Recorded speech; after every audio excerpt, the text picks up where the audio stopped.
Hi, sis. Welcome to Brews But Not Broken podcast. I am your host, Sharita Hawkins, where real women talk about real things in real conversations. This is a relaxed area, space for women to be able to share their stories. Women who have been bruised, but they did not choose to stand in it, and they just, moving on. So this is a healing space for us. I want to welcome somebody. First of all, she is special to me. I've known her for quite some time now. Like you were in your early 20s when you first sat in my chair. Right. And I don't know, I think you were in college or something. And since then, I've seen your life just like blossom and grow. And I want to introduce to everybody, Dr. Alicia Self. I have the pleasure of saying Dr. Alicia Self is a luxury real estate broker, a founder of Opulent Realty International, with accolades of spanning healthcare, real estate, coaching, and modeling. She brings an multidimensional perspective to leadership and wealth building. Being a narcissistic abuse survivor, good. Dr. Self is known for helping individuals elevate in their spaces, reclaim their power, and move intention in every area of life. I want y'all to help me welcome my guest, Dr. Alicia Self. Hey. So, hey, girl, you know, I know you've been knowing me for a while and you kind of heard some things and you also seen me go through different things, but probably not really understanding the depth of it. And, being a salon owner, stylist, a mother for just having life, sometimes we just go on and we hide what we're going through. And this podcast was birthed out of a hard place. For me, I was in a few failed relationships. And not knowing that I was really going through narcissistic abuse. Um, I really realized it in this last relationship. This last situationship almost took me out mentally, financially. I ended up losing everything. But I try to practice now not saying losing because I really feel like that came from a place of disobedience as well. But I kind of like self-reflected and I wanted to figure out what was this that I'm going through. I can't stay there. So, people need to hear about these different things. And I always know that my ministry was women. Like I said, I'm a salon owner. So I touch different women's hair. I hear different conversations and I always love to pour into them. And it makes me feel good when I'm doing it. And God let me know a long time ago that this was my ministry. And I feel that I have been being fought with that, with the type of, with relationships, right? So in going through these relationships, you're on fire, you're talking about it, you're helping building people up. But what better way than to break somebody down is to go into a relationship when you're stripped and you feel like a muzzle is over your mouth. Now you're too embarrassed to really talk about it. And that has been my battle. Like today is a really good day for me. Like I'm excited because I wrote this down like a while ago. I wouldn't say I was at a vision board party or anything, but I wrote it down in my spare time, like things that I wanted to do. And today I'm here. All right. And I'm just really excited. I see that you also, have gone through something. And I called you one day. I remember I couldn't get you, like, you're always so busy. And you had this professional, I don't know, recording or whatever. You had people all answering the phone for you and stuff. I thought I had the wrong number, but you called me back and we had a conversation. I thought we was going to be on the phone for a few minutes and we stayed on the phone for about 30 minutes, 45 minutes just talking about stuff. And I learned some things that you had been going through. And I know that I can relate to a lot of those things. And I want to talk about it today. I know that this is our safe space, so I want us to just have a conversation. I was a little nervous. You got this because you do this all the time. But I just want to hear, I want you to unpack that and let us know, like, what was that like for you in your marriage? It was a toxic marriage. You're no longer married anymore. Is that correct? Correct. And so let's start by, how did you meet him? Well, first and foremost, I want to thank you for bringing me on the podcast and just having this relaxed space because I feel that many women need that. Right. When you first, told me or invited me to the podcast and, we were talking, we were like, girl, what are you wearing? Yeah. I'm coming relaxed. We're going to relax. Real No estate shirt makeup, on. no nothing. Right. Let's just be our authentic selves. Right. So just thank you for that space and creating that space and creating this podcast for a woman. You're welcome. But as far as how I met him, he doesn't like to tell this story. And I know in the past we've even told people that we met at like a library or something. But honestly, we met at Blue Martini. It was a club in Orlando. Wow, okay. And so he came with all these stories. So we met at Blue Martini. And when we met that night, we ended up exchanging phone numbers. So he actually pursued me. I was minding my business, sitting in my chair drinking. I used to drink back in the day. Right. So I was drinking, my little beverage. And I was with a girl that I used to call my sister. So he approached me and came up to me and said something in my ear. But I was like, okay, I wasn't really. Yeah, I ain't paying attention to right, that. Just like any other guy, right. So we ended up going to the bathroom.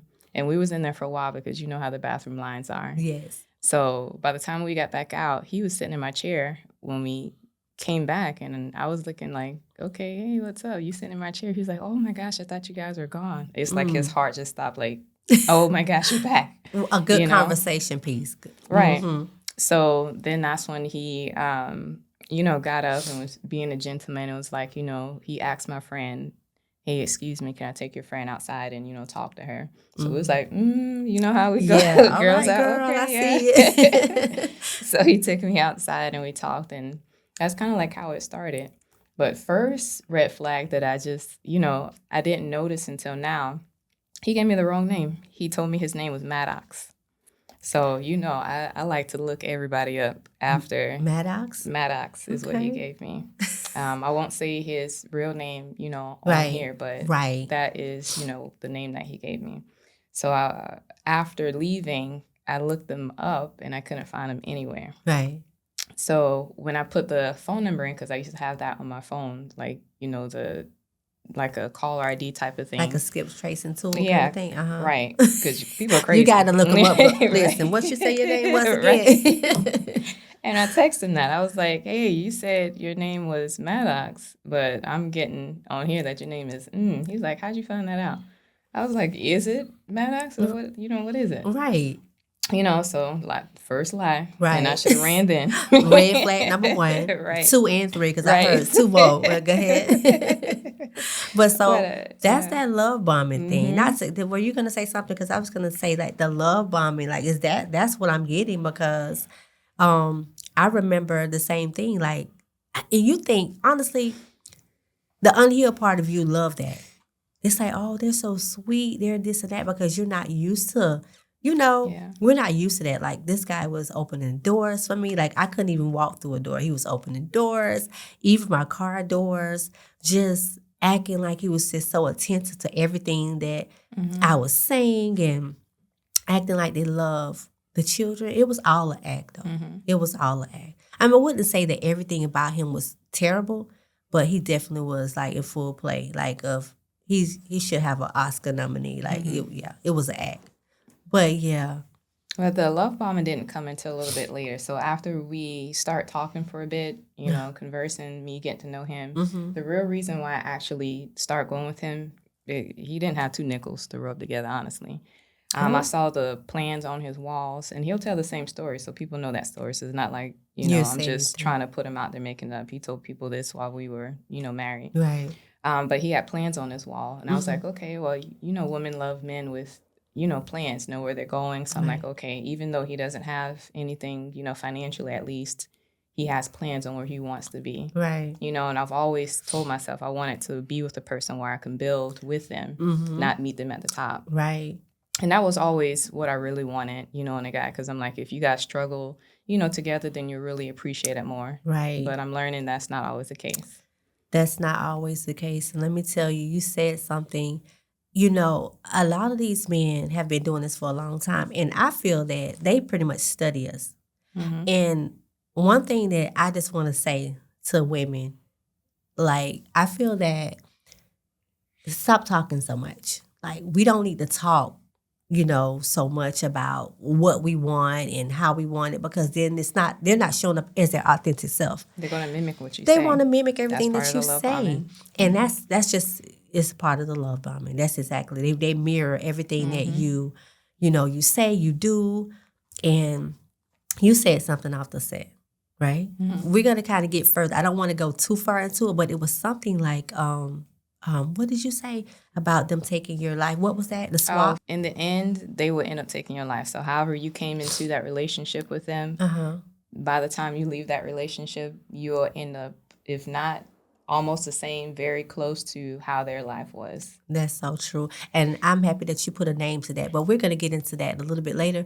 But I just kind of want to go, like, what happened after, you met him? Like, how did you guys get to your status, like marriage? I'll still tell you, there was red flags leading up to there. But I was like, I was in my 20s. I feel like in that stage, you're still kind of learning things. Yeah. In that stage, you're like, okay, well, this is what I can deal with or can't deal with. And I'm just like, I'm a laid back person. So I'm like, okay, well, I can deal with that. We can work on that type of thing. And especially if you're acting like you're showing actions towards working on it. Right. I was believing it because, 20s, you don't really think. My mindset has changed now. I'm 35. Right. So my mindset's totally different than, when I was back then. But just seeing the red flags, like some of the things that happened that were red flags, crash, I used to have that little red Camaro. Right. Crashed that Camaro because he was drunk. He was an alcoholic. Used to curse me out whenever he had a drink. I used to beg him, please don't drink.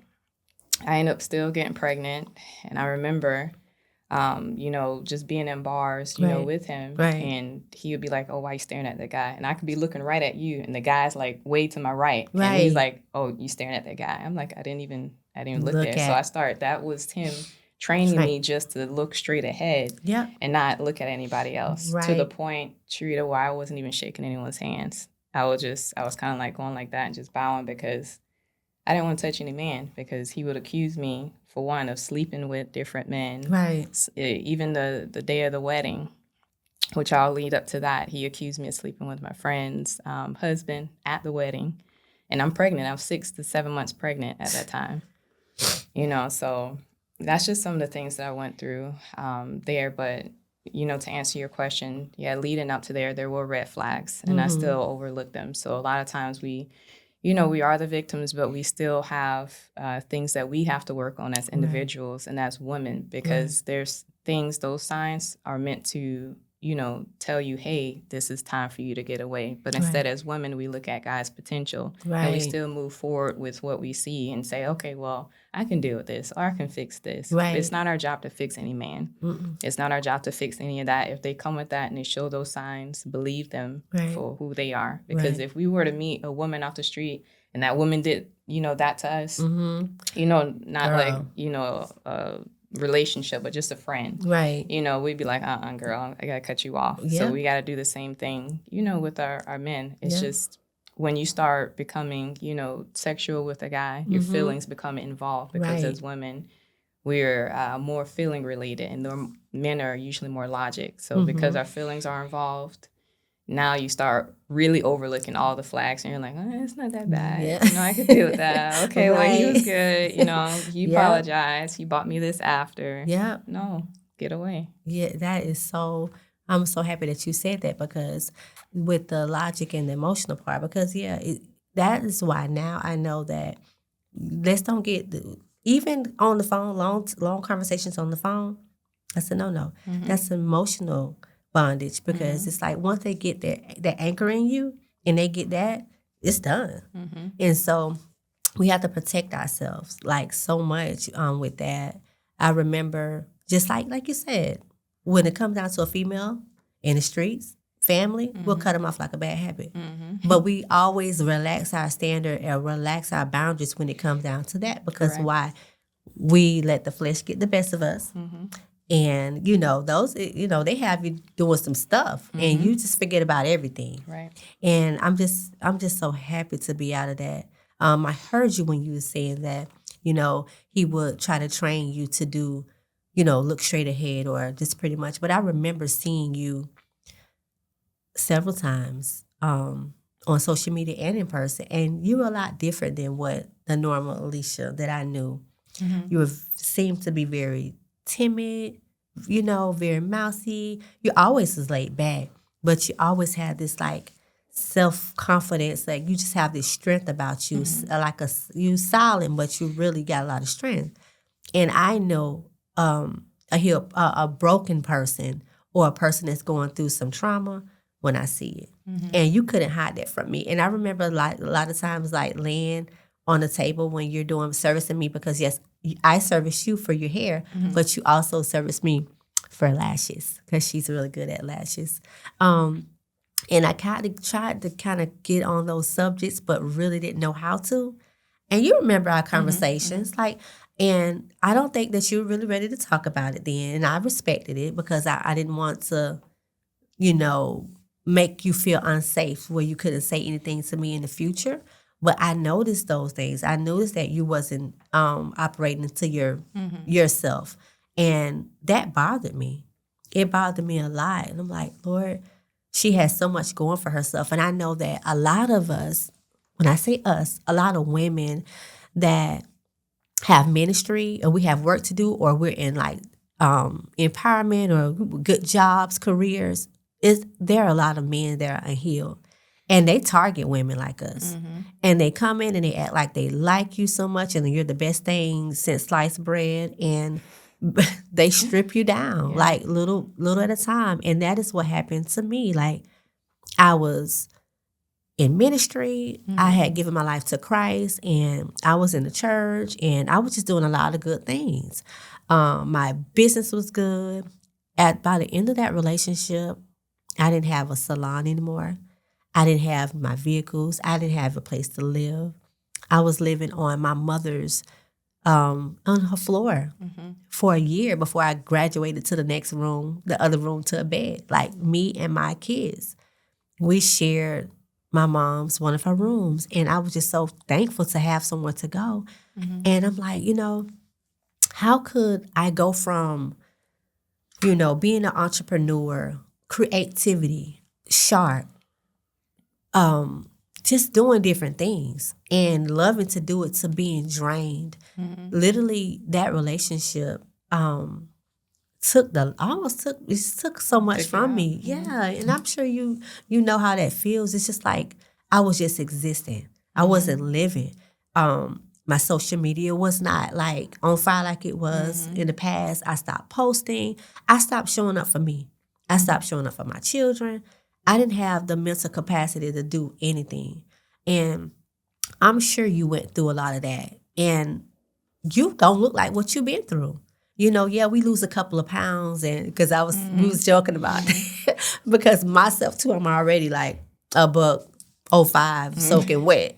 And when you go through those things, honey, you look a mess. Yeah. And they take that, but I'm just so happy that, we don't have to go through that anymore, and we can kind of like find our way back to, healing. Yeah, I can tell you, they do rob your beauty. They do. I remember going through all of this and just being down for a good 3 months. When I say I was down, my hair, you saw in the pictures, I wasn't really doing my hair anymore. Right. I just had an afro.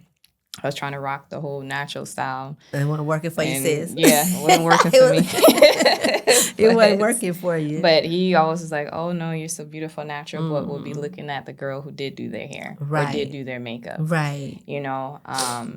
Or, just disappear. You would disappear 2, 3 a.m., wouldn't come back until 2 or 3 a.m., leave at like 8, 9, try to start an argument just so he can leave. It's always an up and down cycle. Yes. 1 week, you find a little twig on the floor. Oh, you put this twig here? I'm out tonight. Right, So right. just things like that. And I was really feeling it. And to try to go through that and work, try to be a mother, coming home, when I say like running the brokerage as a sales associate, I ended up getting my real estate license. I was between medical, lashes, and all of that. During the relationship, you were still able to do that? Barely. But see, that's that strength. That's I had to keep going because I started seeing too where it was going. So I was like, okay, if I do end up going towards this and I'm still trying to work through it, but if we do end up separating, at least I still need to do what I need to do so that I can take care of my kids. Correct. So it really got to that point. Like, I was doing everything, basically. The agents, I know the agents started noticing, at the brokerage. Even when I got my real estate license and he was the broker, right. I helped him get his broker's license. I remember having COVID. I lost 15 pounds during COVID, super sick. That's when we first opened the office. The day the office opened, we both had COVID. Wow. And it was crazy. I was so down, but he only had like a fever, so he wasn't feeling too bad. So he ended up going to the office, and we like switched. But in order to open that office, he had to take a broker's test, and he was like, I really need you today. So, not saying how that happened, but I assisted with the broker's test, but I was feeling horrible when we finally did get to open the doors, to the brokerage. He's never had any leadership roles. So, I was a supervisor at a hospital, several hospitals. So that's where some of those supervisory skills came in with trying to manage, the agents and, our staff. Right. So I helped try to run the brokerage. So I'm a sales associate, right. Trying to help a broker run the brokerage. And so I'm up like 2, 3 a.m. just researching things. None of it was appreciated. Sometimes when he wanted things, he would make sure he would love on me and say, "Oh, you're doing such a great job." But when that task was done, "Oh, look at you. You think I'm the broker here. Whose name is on the door?" It would be things like that. Right. I couldn't wait till I got my broker's license. I was just prepped and waiting for those 2 years just because I knew where it was going. Right. So I was like, okay, I get you're the broker. I get it. So I just heard a lot of things. Pretty much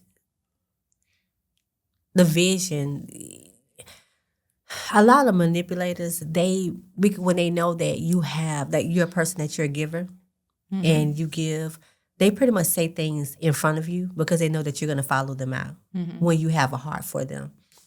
And that was me too. And pretty much to me, it sounded like he was just trying not to say it a bad way, but it sounded like he just kind of put out the vision because he knew that you was going to run with it. And just pretty much just like children, because a lot of them, and let me just say this real quick. I don't want to, because narcissistic abuse is for women and men. It's just a trait that people carry. And it stems from, with me researching, from them going, having different things, obstacles in their lives, how they were raised, and all of that stuff. I'm going to have a therapist to come on here one of these days to kind of like unpack what is a narcissist, how they brought it back.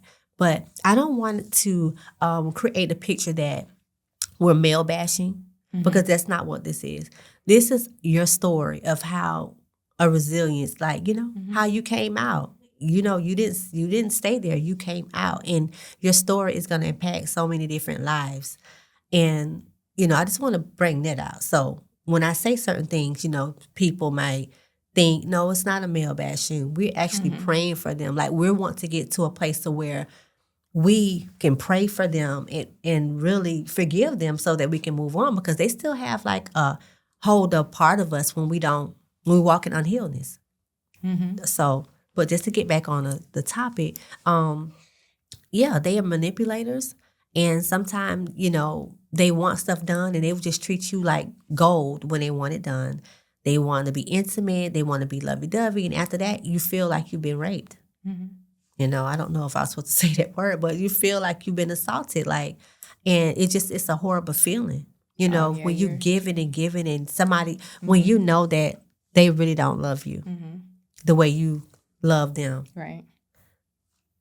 Yeah, no, you're raped spiritually, mentally, and physically. Right. Sometimes even when you tell them no, they still, pursue. Right. There are times in the home, I know we're kind of skipping around in regards to how the story started and ended. It's so broad. So, I mean, I think we're going to need a part 2 in the future. Yeah. But it's just, I remember when we started, finally realizing, like, we're going to start separating. I remember when he sent that note out to all the agents and included me. Whenever he got upset, he would include me on any office notes as if I agreed on it. We never had any conversations about it. I never agreed on anything, but he would make sure he put my name in it so that the agents would think it was me too. But he sent that final note out on Slack saying that he was shutting the brokerage down. He was cursing me out that day, calling me all types of names. "Oh, you think you run things? Let me show you, blah, blah, blah." So sent the note out on Slack. The lucky thing about Slack is you can delete it. So I saw the message as soon as it came across, heard that ping, read it. I'm like, oh, shoot, deleted it. He saw I delete the message, text me, "Oh, B, you think you this, blah, blah, blah. You think you can," just all types of stuff. Cursing at you. Cursing. So the usual. His wife. So then he put it out on email and CC'd me on the email because you can't delete an email. Right. So I was like, okay. I'm like, God, like, how am I going to how am I going to do this? Like, he wants to show he's a big man, shutting the brokerage down, start selling all the assets and everything. And he told me he wanted to do that. He wanted to sell, rental properties. He wanted to sell the brokerage. And I just, I wasn't in that space. I'm like, why are you doing this? Why are you burning the ship? And his mentality was, because I'm his wife and he's burning the ship I'm supposed to burn with him on the ship. I said, all the ships you burn, I'm not burning with you this time. Girl. This is your own ship to burn. I'm not going out the ship this time. Right. So I did. I started, I messaged the agents. I let them know, hey, we're all going to go through a divorce. I know if you do want to leave, go ahead and leave. But if you want to bear with me while I get this other brokerage up, then come on over with me. And I still have some of those, faithful agents that are with me today. And I'm really appreciative, right? That they came with me and they still rock with me today. And this is over 2 years later. Right. But just throughout the whole time, it's just the mental abuse, the manipulation, the ups and downs, the love bombing. It all trains you to... And it makes you like mentally unstable to where you can't even function the right way. That's right. You start, when I say I was going off on people sometimes, like snapping at men. Yep. And then he would snap on me. Oh, you snapped on this man today. I'm like, and you don't even know because you're so unstable because they made you unstable that way. So you're not working in your feminine anymore. You're working in your masculine because they put you there. You're always on the fence. You're always on eggshells. You're always trying to prove yourself. And say why you didn't do something. I remember he accused me of wanting to sleep with my cousin who worked at a restaurant when we went to go get food, which he manipulated and flipped the whole story around. The story was, I was telling him a story of how I felt that day, and I was pouring my heart out to him. Right. And his answer to what my story was, oh, did you bake those cookies? Something about some cookies. He didn't even hear the story. I'm like, did you just hear what I just said? So he knew I felt some type of way because I was silent in the car on the way to go get some food. So then when I got out, I started walking ahead of him. And my cousin worked at this place. And so then when we got back, when we was in line, actually, he stood back in the line. It was like observing me. So I knew something was wrong with him because he never stands that far back. Right. So then that's the point of manipulation when he tried to flip it back on me because I'm upset, visibly upset. You can see my feelings are hurt because you didn't even say anything or acknowledge what I even said. So now you have to find something to try to flip the anger back on me. Yes. Oh, your cousin's here. Oh, so now, you bouncing all around the prince or your cousin. You guys got something going on? I'm like, what? What are you talking about? We got in the car. He started going off about the cousin. I'm like, I said, you know what? Don't try to do this. Don't try to flip it on me because you didn't listen to what I had to say. Now you're trying to flip it on me. Right. Long story short, went out again that night. Didn't come back home to 2, 3 a.m. Don't know what he usually does. I'm like, you know what? It is what it is. That cycle. So let me ask you a question. Why didn't you, and I'm asking this for a reason, why didn't you, when you seen what was going on, what made you stay? What made you, just keep accepting what you was accepting? Like, because you knew you were dealing with at this point. Like, what was it that made you stay? Well, we had 2 kids together. So for one, it was the kids trying to keep the family aspect together. For 2, he would always manipulate me. He knew the Bible. His dad used to be a pastor or still is with the Salvation Army. And manipulation tactics of God. Gotcha. Oh, you got to honor God. In order to honor God, is God, man, wife, then children. So he would use honor scriptures. Your head. Yeah, honor your head. He would use scriptures as in that sense, but really, he wasn't the resemblance of what a man should have been to where I should have been honored in the first place. But he would use that tactic along with me just not wanting to, split the family up. He would also say, I'm a black man in society. Everyone's trying to put me down already. Now I got to come home to a wife who's put me down too and trying to surpass me, and all this other stuff. It's like I couldn't excel past him. Clients, I've had, he was in real estate before me, 2 years before me, but I started excelling past him with the deals that I've had. Didn't like that I had investors, coming on board. Didn't like, the plans that I had that would shoot, surpass us and shoot us and elevate us. Right. You wanted to have the idea of the plan. So I'm like, okay, well then just take the plans as long as we can implement it. Right. To the point where he gave me a book. It was, I forgot the name of the book. But it was in there talking about visionaries and implementers. Mm-hmm. He was trying to convince me I wasn't a visionary. He was like, we would read the book together, and he's like, see, you're an implementer. I'm like, I know I'm an implementer, but I'm a visionary too. I said, I didn't get this far. I just, implement things. Before I met you, I had plans, No, you're not. Girl, you threw the book. Just upset. And just upset. And that's funny because a lot of them are very much immature. Like they're just like, we're speaking about men, but in these situations, they're just big kids, like grown kids. They're adults by age, but inside that inner child is like fighting and screaming inside. And when you look at it, it's like, oh my God, I was just in a relationship with a child. They don't really they're really good actors.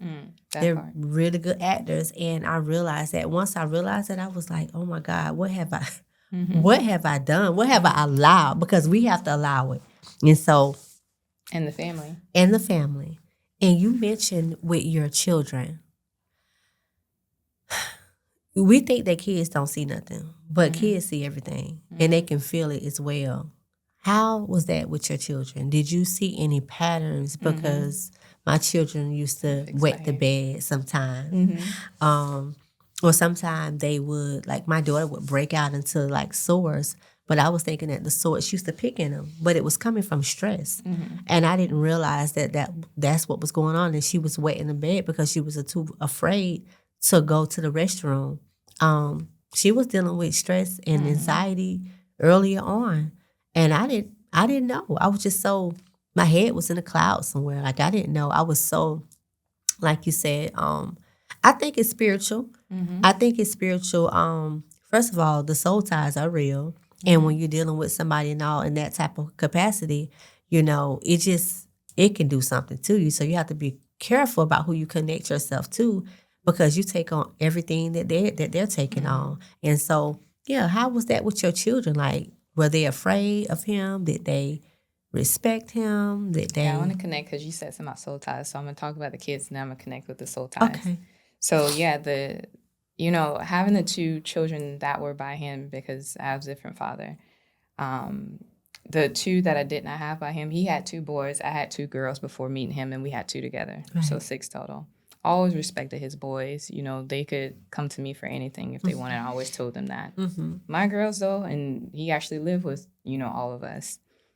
He would call them maids, call them, different names. Maids, like maid of the house. Right. To the point where there was no respect for them either. He would call them, whores.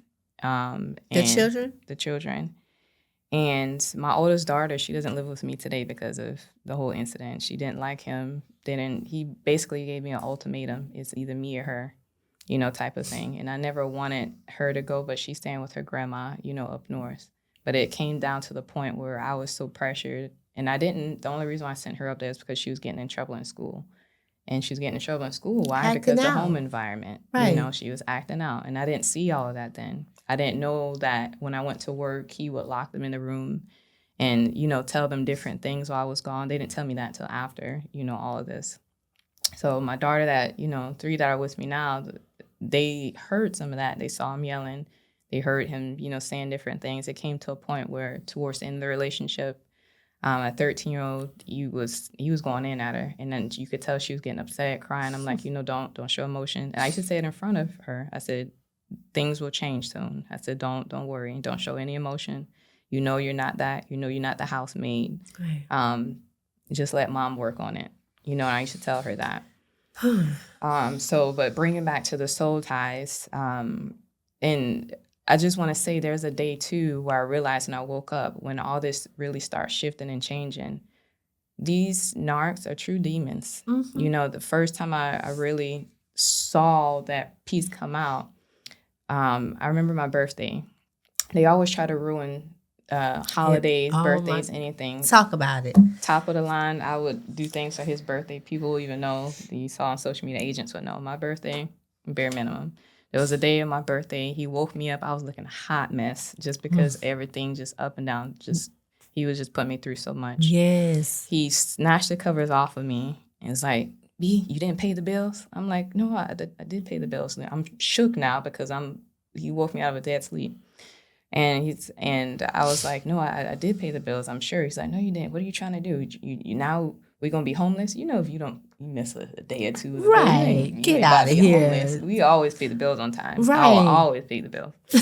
And so he was just super upset about it. I don't know what was going on, but like he shook me there. And I just remember seeing his eyes turn black as he bulldozed through me. And I'm like, okay, I'm dealing with the demon. I'm like, I got to get myself together. I really got to pull it there. I said, something's not right here. And then when you notice you're dealing with certain individuals, you used to love that person so much where you just, anything they say, it was like you were under a spell. Nothing they said, people would come tell you different things. And you just be like, oh, no, it's okay. You wouldn't listen. But as I start picking up these certain things, it even became prominent with smells. I don't care how much cologne he put on, that he was funky.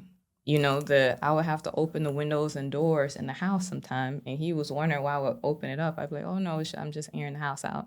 Until he started figuring it out. Oh, is something wrong with me? Is it my breath? I'm like, no, it's not. I'm like, everything's okay. Because I was like, I'm trying to figure it out still. Like, why is this man that I used to be around is all of a sudden smelling like this? And then so I started telling him, I'm like, I don't think you should wear that cologne anymore. Switch the cologne out. Cologne still was funky. I was like, okay, this is spiritual. It's spiritual. It's spiritual. Yes. There's no way. Yep, it's so true. When you said the black eyes, I've seen those eyes a few times. And I remember the first time I saw it, I think God had me to where I wasn't going to, just flip out. Mm-hmm. But when I seen it, he was choking me. Mm-hmm. And his eyes were literally like a little slit, like black. Mm-hmm. And I was like, I remember, and I believe in Jesus Christ. So I'm going to tell you, I called on the name of Jesus in my mind.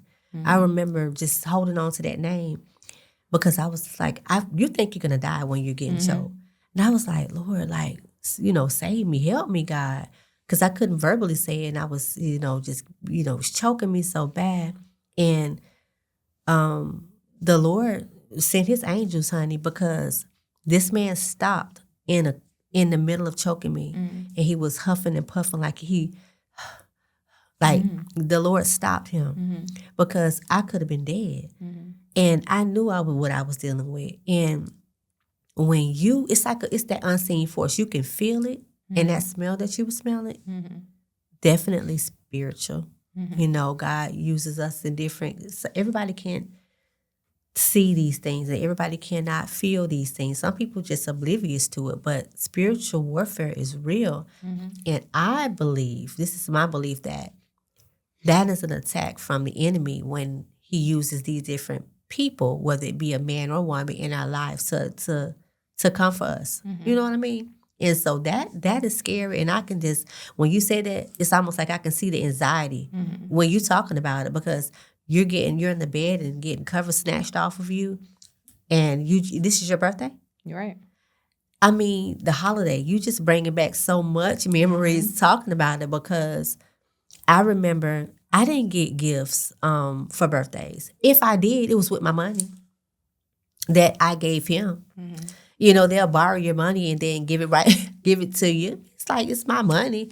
But it's just, that type of thing. It's like, yeah, that I remember that stuff. But that's crazy, the way your children, have you been like, because I never got my kids therapy. I feel like they needed therapy earlier on, and I feel that it has gone so, untreated for so long. They started to develop different things, and this is the part where I get touchy with the kids. Yeah, with the children part, because first of all, they don't deserve it. I'm not going to cry. I'm going to get through this. They don't deserve it. That's the first thing. The second thing is that they can't help themselves. They're defenseless. They can't help themselves. And a lot of times I think mothers, get away.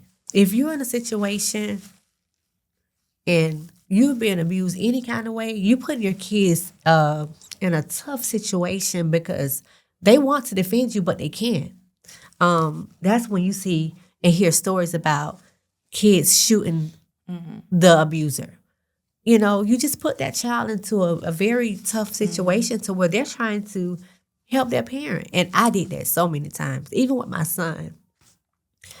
And I'm happy that I put out, I am not all the way healed. This journey that I am going through, everybody that comes on this podcast, I'm taking a little bit from this one, a little one from that one. And we all on the journey to healing.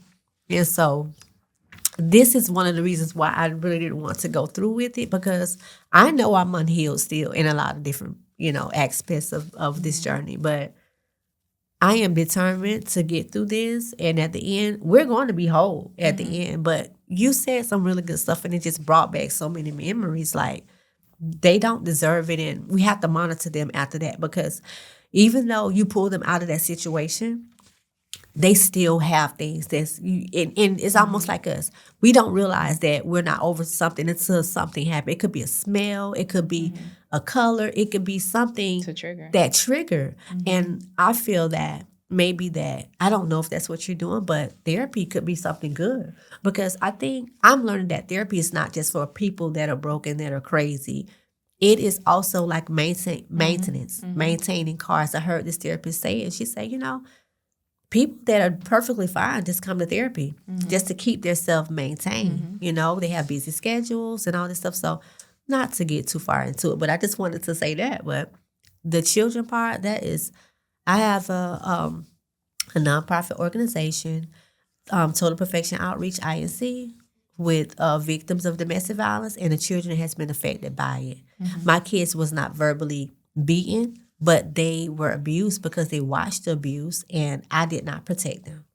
So going back to what you were saying, like, I really commend you for like what you're doing. I want to say this, like, I feel like a lot of women don't know that they're inspiring, and you are inspiring. Even though you're younger than me, you are very inspiring. I watch how, you're resilient. God lets you bounce back. You look like you haven't been through anything. You're doing good with your company, your businesses. You're a serial entrepreneur. You got your hands in a little bit of everything. Your kids, they look so well groomed and taken care of and nurtured. I mean, I can say shout out God. to you. Yeah, it's God. Like I said, I do get them. They did have therapy, as well. But it's really God, because He's the only one that, kept me sane. After all this was starting to, fall apart, right. I ended up reconnecting with my family because, right. My brother, I didn't talk to him. My mom, I stopped talking to her right. too because of him. Isolation, right? Even certain friends, they're not good friends. Right. I stopped talking to them. So I ended up reconnecting. Some connections you can't rebuild. Right. But the ones I was able to, I reconnected. And then my brother, started telling me things. And, he's instrumental today in really making sure. He is funny, too. Help. Yeah, he's funny. I see him on Shay Night when it was at the pop-up. And he's hilarious. Yeah, he is. But y'all kind of like night and day, too. Yeah. But that's his way of coping, too. He's a comedian. I'm really not that comedian. I'm kind of straightforward. But you actually are, though, Alicia, like on behind the scene. You are, you funny. Oh, okay. Yes, you are. But yeah, you tell me I'm like straightforward. You straightforward, but you have, when you know you know you. You got some jokes in there. Yeah.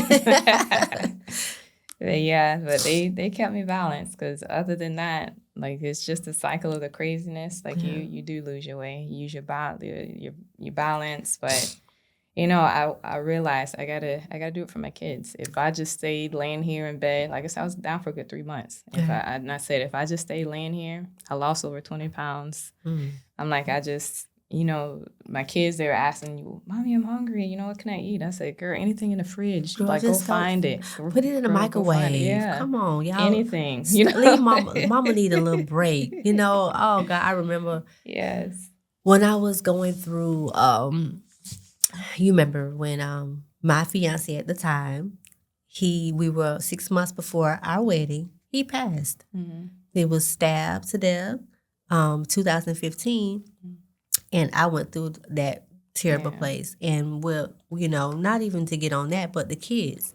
I was in that room all day. I didn't even know what was going on. I probably came out just to go to work. I wasn't eating. I wasn't doing anything. So, yeah, they were pretty much fending for themselves. Like, yeah, so I get you it. don't But get a break as a mom. you don't get a break. Even after the whole thing, when they, say they want to take care of the kids, do this whole 50-50, they don't want the kids. Nope. So you never get a break. When you're with a narc, all they do is fight custody battles. Even now, the whole, some of the things I can't talk about still because I'm still going through it. Right. I am, legally, officially divorced, but that's still, a problem. He filed over 172 motions with the court to try to stop that. You mean literal? Literally 172 motions. Over 100? Over. To try to stop the divorce, to try to stop, the assets. And this is somebody who claims online, but made sure he posted pictures online. The agent sent to me that he had a whole new fiance within a couple of months, which means you're already talking to her, right? Right. So it's just, we're going to pray for her too, because... Yeah. He's doing the same thing that he did to her with me to her, and I already saw it, but it's not our role. He never posts her face, so we don't even know who she is. Right. And it's not even my job to know who she is. Right. She's gonna have to go through her own struggles and battles, unfortunately. Right. But even with the assets of him wanting to sell the building, he fraudulently sold the building. I'm still fighting today to try to get proceeds, from that.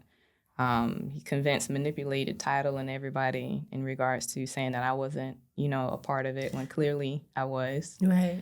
So even just that, he got away with over $200,000, dollars that I'll never see again, and still wanting, the rest of the assets left me with, not much to rebuild, but I'm rebuilding. Over 200,000. Yeah, plus more. We still have a few, assets, left to dissipate, but he wants that too. So that's just me, fighting, trying to at least, get something. And here I am crying about maybe 100 and something, but you're talking about over 200. That you're not going to get back. Yeah, I'll never see it. But you know what? You're going to get that plus more. And I'm encouraging myself as well. I have to remind myself that this too shall pass. Mm-hmm. I had to go through this. Well, I didn't have to, but I did go through it. But God saw me through it. And we're going to get that plus more, sis. Mm-hmm. Like, it's up from here. And, I mean, I'm literally, like, rebuilding right now. Like, and I'm excited, with what I have. Like, I know in the Bible, I don't have the scripture when it says that we need to be content in every season of our life, basically. And when I got that mindset, because at first I was just focusing on, what he did. Oh, he did. And I say, Sharita, you allow him to do it. Mm-hmm.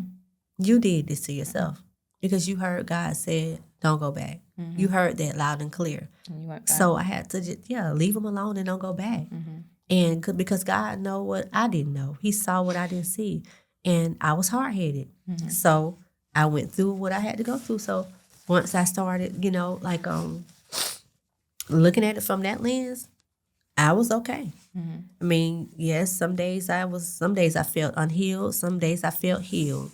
And like we was just talking off camera, some days you feel like that. You feel that, I'm good, it's up here. And some days you feel low to the ground. And some days you feel like you're pretending. It's just every day is different in healing. And that's the part that people don't want to approach healing because they don't want to feel those feelings. I was talking to a young lady on the way home last night, and she also a client. I took her home, and we were just having a good conversation, and she was just telling me about her story. And I'm like, it just let me know there's so many people need to hear these stories. And by the end of this podcast, like, I don't know how long this is going to go on, but I mean, I'm here for the ride. I want to book up. Before this year, I'm going to have somebody every month. I was sharing that with you. So if you have a story and you want it to be heard, reach out to me and we'll get back to that. But I want to make sure that this whole year is booked up because we need to get these stories out there. I want it to be a gossiping session. We want it to be a story, a safe place for people to tell their stories. Right. And give us tips. There are many women that are struggling out there. So it's and it doesn't matter what type of woman you are, man or woman. Right.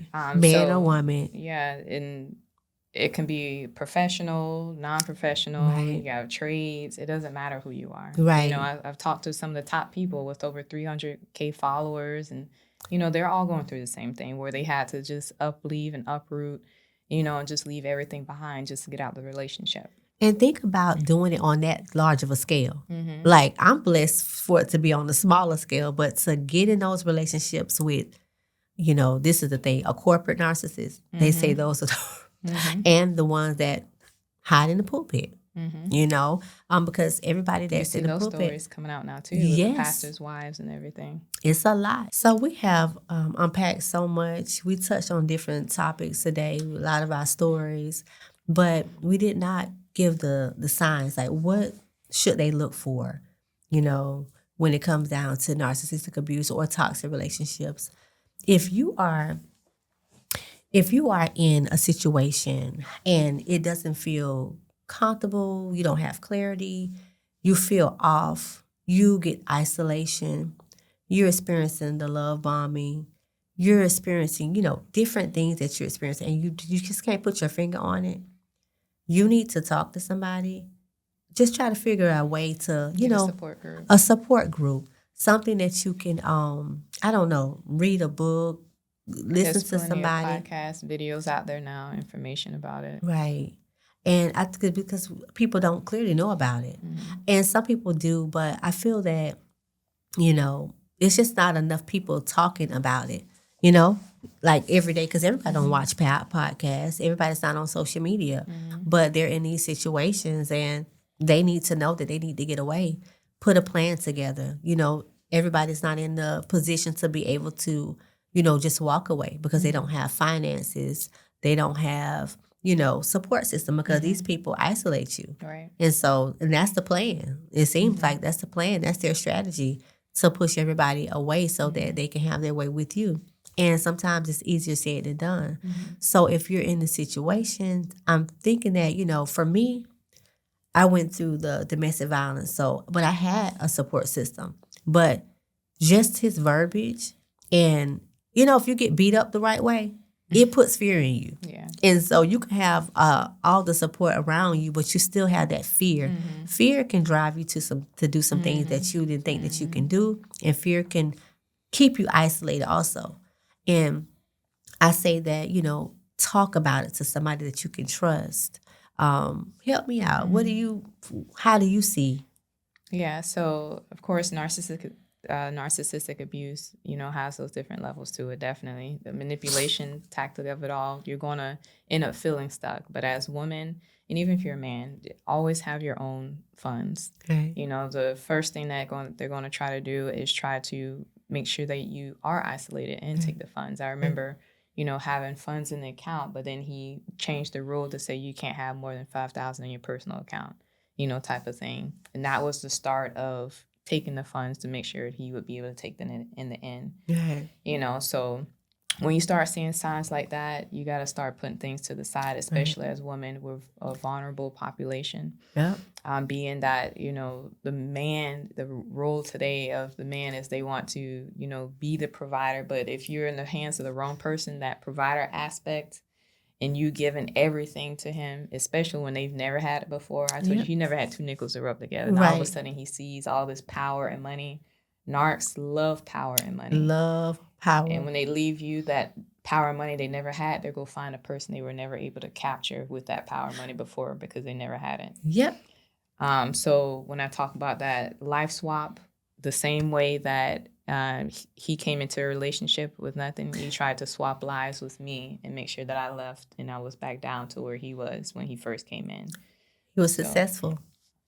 No, he wasn't successful. I was never that low. Gotcha. But I was able to rebuild. That's good. He did put me low, but I wasn't to where I was just scraping bottom. Right. You know, I was in my mind like, what am I going to do? How am I take care of these kids? Because, you know, I had 2 kids. I was okay with that. They're almost grown where I can. I was about out of here. I was heading to Dubai and Dominican Republic, but I ended up starting over with him. You know, trying to create that family aspect, trying to make sure that, you know, I was a good wife. And people said that, you know, after, like you came after, everything was said and done, it was like, I knew he wasn't good. Right. Girl, the guy that washed my car, he was like, I could have told you that 10 miles away. He said, first time I saw him, girl, I was going to tell you. Right. But you scared. You don't want to, interfere with, I was always saying with marriage, you stay out of married people business. That's what I stayed in my lane, but yeah. Over 30 people reached out to me and was like, girl, I saw it. But they was like, in order to stay friends with you and talk to you, we knew we had to be quiet. Yep. And sometimes that's what it takes. So don't, bite the person who didn't say something in the end because they might have been afraid too. So that's my advice with that. Like, if you are in one of those situations, get out. You got to start making a plan or a way to where you can get out of the relationship. Right. So start writing it down. If you do have someone that you can confidentially, talk to, then talk to that person. Right. If not, you gotta focus, write things down, or to put it in your phone where they can't see it. Make a plan and start implementing those things on the back end. So when you are ready to pull the trigger, everything is already set, and you're not starting from rock bottom. That's good. Yeah. Well, we covered a lot of things today, and I just want to say thank you for saying yes, because I think I asked you 2 or 3 times before, and everything, it was something always coming up. So thank you so much for not seeing my number and say, I don't want to deal with her no more. But, this was a really good conversation. If you have a lot of stuff going on too. So if people wanted to know more about you, what you got going on, because you got a lot, we got to connect too on the outside after this. How can they reach you? Yeah, so first and foremost, I want to thank you, too, for bringing me on this podcast. And, this was my first one actually talking about the story. I have been invited by other guests to talk about it, but I wasn't there. And plus, I'm just like, I don't know where they're going to go with it. So I'm like, I don't even want to cross that path just yet because it's so heavy. But how guests can find me is, I also have a platform where I'm starting to talk about it. It's called Self-Resilient Mind. So they can follow me on IG and Facebook. And I've already kind of put some clips out, stating that this is the platform that, once I do start telling my story, it will be on this platform. But other than that, I do have different, levels to me. Real estate, opulent realty is my baby. I'm always rocking my gear. What say again? Keeping it real estate. I love you. Yeah, people probably think I have no other clothes because I'm always rocking this shirt. Market, honey. I got to get on that trail too. Market yourself. You your own brand. Yeah. So I'm always marketing real estate because, I'm very proud of that. Other than that, it's the medical side. I'm proud of that too. I'm building, certain things I wasn't able to build, in the relationship right now. And just, the modeling aspect, I'd say that because my daughter, she's starting to follow my footsteps. Many people don't know, I was actually Miss Florida. That's why you walk so, and you got that sway. I always say, look, Alicia got the little walk for you now. Appreciate it. But even that, all of that, I don't even have anything to show for it because he convinced me to throw it away. That's okay. Yeah, but so I'm just building, a lot of that back and just doing what I want to do. People see that I'm a bit happier now. I started gaining a little bit more weight. You look good. A bit better. Yeah, my skin is better. Your skin glowing. Honey, I need rough. Yeah, you do facials too? No, I stopped that. Remember, I had this aesthetic clinic, but I am going to end up starting to do lashes back because I actually like lashes. It's time consuming, but I'm going to start doing it on Fridays. You're so good at it, for the old clients that I had. No new clients just yet because I'm still overwhelmed. I'm still a client, so I can't wait for that. But I'm just so happy. And I don't know, guys. If you guys want to hear more from her, if you guys want a part 2, let us know. I'll be happy to have you back on to share more because it's very broad. And it's so much, and we can't unload everything in one conversation. So if anybody wants to support the Brews But Not Broken podcast, you can contact myself. We'll have some different links below, but you can find me on YouTube at Brews But Not Broken. You can find me on Facebook, Brews But Not Broken. We have TikTok, TP Outreach Abuse page. And yeah, if you want to give, whether it be monetary, whether it be your time, your services, whatever you can do to be able to build, because I feel like it is our due diligence to get these messages out there and to help somebody else heal because we were once there. So, help. Be that sister, the epitome of another sister, help building something. So, thank you guys.